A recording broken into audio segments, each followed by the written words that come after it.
খুবই সুন্দর এবং লোভনীয় কেক বানিয়ে দেখাবো, তাও কিনা 50 টাকার মধ্যে হয়ে যাবে। নমস্কার বন্ধুরা, আমি গীতাস ওয়ার্ল্ডে আপনাদের প্রত্যেককে স্বাগত। আমি আজকে কেকের রেসিপি আপনাদের সাথে শেয়ার করব। ঘরে থাকা কিছু উপকরণ দিয়েই আপনারা এই কেক বানিয়ে নিতে পারবেন। এর জন্য প্রথমে আমি একটা বাটি নিয়ে নিলাম, তার মধ্যে একটা ডিম ফেটিয়ে নিয়েছি।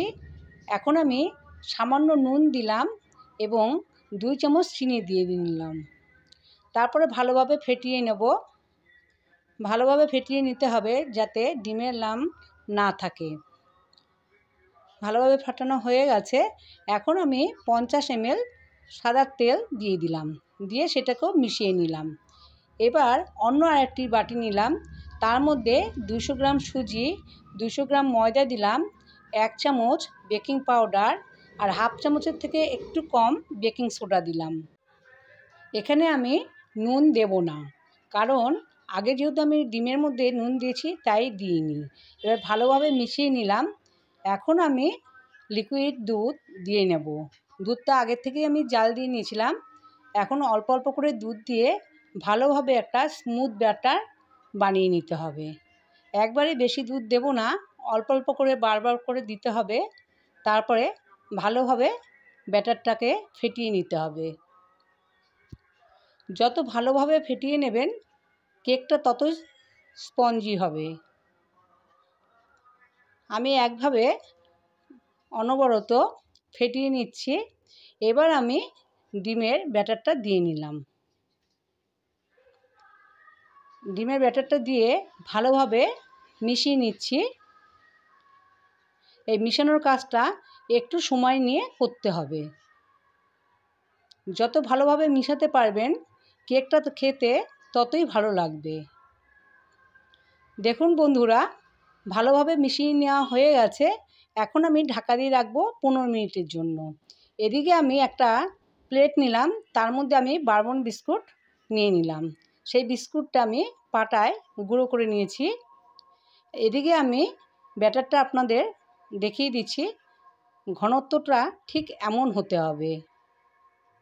এবার আবার কিছুক্ষণ ভালোভাবে নাড়াচাড়া দিয়ে নিলাম। এখন আমি কিছু কাজু বাদাম ভেঙে রেখেছিলাম, সেটাই মিশিয়ে নেব। এই কাজু বাদামটা আপনারা নাও দিতে পারেন, কিন্তু দিলে খেতে ভালো লাগবে। এখন আমি একটা বাটির মধ্যে তেল ব্রাশ করে রেখেছিলাম। এবার একটি আমি পেপার দিয়ে নিচ্ছি, তার মধ্যে আমি ব্যাটারটা দিয়ে নেব। ব্যাটারটা 4 আঙ্গুল নিচে যেন থাকে বাটির থেকে, সেদিকে খেয়াল রাখতে হবে। তারপরে 3-4 বার ট্যাপ করে নিলাম যাতে ভিতরে হাওয়া না থাকে। এইবার প্যান আমি আগের থেকেই 5 মিনিট গরম করে রেখেছিলাম।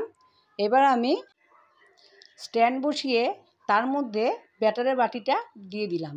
একটা প্লেট দিয়ে ঢাকা দিয়ে রেখেছি, তার উপরে আমি ঢাকনা চাপা দিয়েছি। 15 মিনিটের জন্য মিডিয়াম ফ্লেমে রেখেছিলাম। এবার আমি ঢাকনা খুলে যে বিস্কুটের গুঁড়োটা রেখেছিলাম সেটাই উপর দিয়ে সুন্দরভাবে দিয়ে দেব, যাতে করে দেখতে ভালো লাগে, খেতেও কিন্তু খুবই ভালো লাগবে বন্ধুরা। এবার ধরে ধরে ভালোভাবে চারিপাশে দিয়ে নিলাম। এখন আমি চামচ দিয়ে একটু চেপে চেপে দেব, যাতে করে পুরটা ভালোভাবে বসে যায়। এই দেওয়ার পরে আমি আবার 15 মিনিট মিডিয়াম ফ্লেমে ঢাকা দিয়ে কুক করে নেব। 15 মিনিট পরে আপনাদের বন্ধুরা দেখিয়ে দিচ্ছি। দেখুন, হাতের আঙ্গুলে একটুও কিন্তু লেগে যাচ্ছে না, পুরো বসে গেছে। আর ভালোভাবে যে হয়ে গেছে তার জন্য আমি এটা কাঠি দিয়ে চেক করে নিলাম। দেখুন, একটুকু লাগেনি, তার মানে হয়ে গেছে। এখন আমি ঠান্ডা করে চাকু দিয়ে চারিপাশটা ভালোভাবে তুলে নেব। আস্তে আস্তে করে ভালোভাবে করে নিতে হবে। বন্ধুরা, এই কেকটি খেতে অসম্ভব মজার লাগবে। বাড়ির প্রত্যেকে মিলে খেতে পারবেন। আর এর জন্য মাত্র 50 টাকা খরচ করতে হবে। তাহলে ঘরেই আপনারা কেক বানিয়ে অতি সহজেই বানিয়ে নিতে পারবেন। যদি আমার ভিডিও ভালো লাগে তাহলে বন্ধুরা একটা লাইক দিতে কিন্তু ভুলবেন না।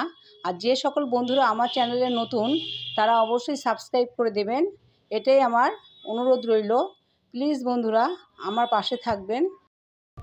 দেখুন বন্ধুরা, কেকটা আপনাদেরকে ভালোভাবে দেখিয়ে দিচ্ছি, কোথাও কিন্তু একটুকুও পুড়ে যায়নি, চারিপাশটাই সাদা রয়েছে।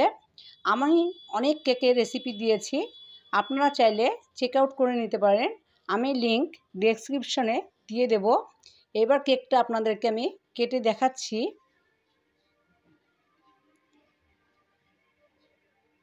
দেখুন, চারিপাশটাই আপনাদেরকে দেখিয়ে দিচ্ছি, দেখতে কতটা সুন্দর লাগছে।